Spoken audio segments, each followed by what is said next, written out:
Hello friends, welcome to our channel NSC education. NSC education YouTube চ্যানেলে তোমাদের প্রত্যেককে স্বাগত জানাই।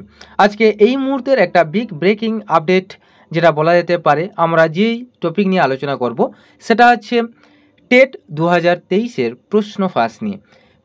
আমি 24শে ডিসেম্বর বা আমাদের চ্যানেলে 24শে ডিসেম্বর একটা ভিডিও আপলোড করা হয়েছিল, যেটাতে দেওয়া হয়েছিল যে টেটের যে প্রশ্ন ফাঁস হয়েছিল এক্সাম টাইমে, সেখানে পর্ষদ সভাপতি এক্সাম শেষে কি জানিয়েছিলেন সেই প্রতিবেদনটিও তোমাদের সামনে তুলে ধরেছিলাম। আজকে আমরা আরেকটা প্রতিবেদন তুলে ধরব, যেটা স্বয়ং শিক্ষামন্ত্রী ব্রাত্য বসু কি বলেছেন প্রেস কনফারেন্সে। তিনি কি জানিয়েছেন যে 2023 টেটের পরীক্ষা কি আবার হবে। অ্যাকচুয়ালি পরীক্ষা বাতিল নিয়ে স্বয়ং শিক্ষামন্ত্রী ব্রাত্য বসু তিনি কি বলেছেন, আর তিনি ওই প্রেস কনফারেন্সে তিনি এটাও জানিয়েছেন যে প্রাথমিক যে নিয়োগ, যে প্রাইমারি রিক্রুটমেন্ট 2022 কিন্তু খুবই তাড়াতাড়ি কিন্তু হতে চলেছে, সেটা কিন্তু স্বয়ং শিক্ষামন্ত্রী ব্রাত্য বসু জানিয়েছেন। আর তোমাদেরকে বলে দিই, আমাদের চ্যানেলে টেট 2023 মানে 2023-এর যে যতগুলো বুকলেট ছিল, 4টা বুকলেট ABCD যতগুলো বুকলেট ছিল, ওই বুকলেটের উত্তর কপি আমরা কবে দেব, ঠিক আছে? তো আমি প্রত্যেকটা প্রশ্ন আগে বলে দিই। আগে আমাদের চ্যানেলের যে উত্তর কপিটা, যেটা উত্তর বা আনসার শিট তোমরা কবে পাবে। টেট 2023-এর যে সব বুকলেট যে এক্সাম হয়েছিল, সেই পরীক্ষার প্রশ্নপত্রের যে প্রত্যেকটা বুকলেটের উত্তর কপি তোমরা কবে পাবে।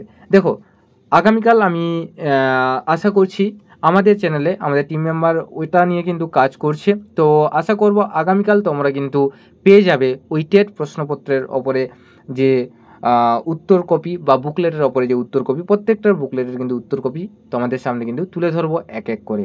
ওকে, সো আজকে আমরা সেই প্রতিবেদনটি দেখাবো তোমাদের সামনে, যেটা স্বয়ং শিক্ষামন্ত্রী ব্রাত্য বসু টেট 2023 যেটা 24শে ডিসেম্বর যে এক্সামটা হয়েছিল তার ব্যাপারে যে পরীক্ষার যে প্রশ্ন ফাঁস নিয়ে তিনি কি জানালেন বা কি মোতায়েন তিনি প্রেস করলেন কনফারেন্সের সামনে, নিউজ কনফারেন্সের সামনে। তো চলো দেখা যাক তিনি কি বলতে চেয়েছেন। পরীক্ষার্থীরা ঢুকেছেন 11টায়, পরীক্ষা শুরু হয়েছে 12টায়, পরীক্ষা শেষ হয়েছে 2:30-টে। কয়েকজন ছাত্রছাত্রী আগে পরীক্ষা না কমপ্লিট না করে বেরিয়েছে, তাদেরকেও একজন 1:51 অর্থাৎ পরীক্ষা শেষ হওয়ার আধা ঘন্টা আগে কেউ তার হোয়াটসঅ্যাপ সেটা প্রশ্নটা লিক করেছে। যারা ভেতরে আছে তারা কেউই এটা জানতে পারেনি। পরে এটা কেউ সাবোতাজ করার জন্যে বা মজা করার জন্যে বা কাঠি করার জন্যে বা আবার একটা সেন্সেশন করার জন্য এটা করেছে। তো এটা তো পরীক্ষা শেষ হওয়ার মুখে গিয়ে সে করেছে।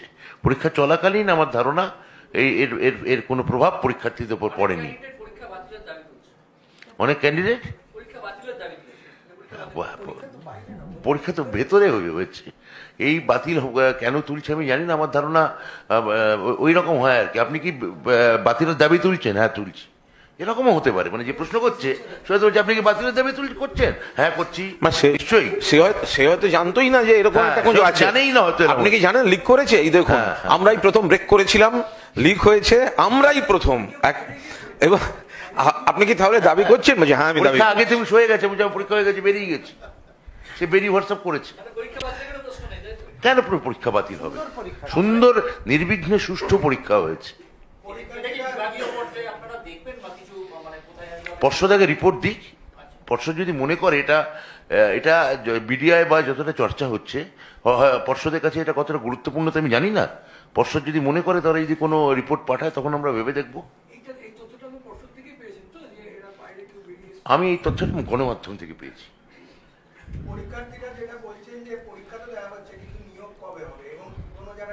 এটা তো সম্পূর্ণ একটা আইনি জটে আটকে আছে। সুপ্রিম কোর্টে 2022-এর এটা তো হয়েই গেছিল। এখন মাননীয় বিচারপতি, আমি শুনেছি যে তার পারিবারিক কোনো দুর্ঘটনা ঘটেছে যার জন্য বসতে পারছেন না। উনি নেক্সট যেদিন বসবেন আমরা আশা করছি 2022টা খুব উনি দ্রুতই আমাদের নিয়োগ করতে দেবেন বলে আমরা আশা করছি।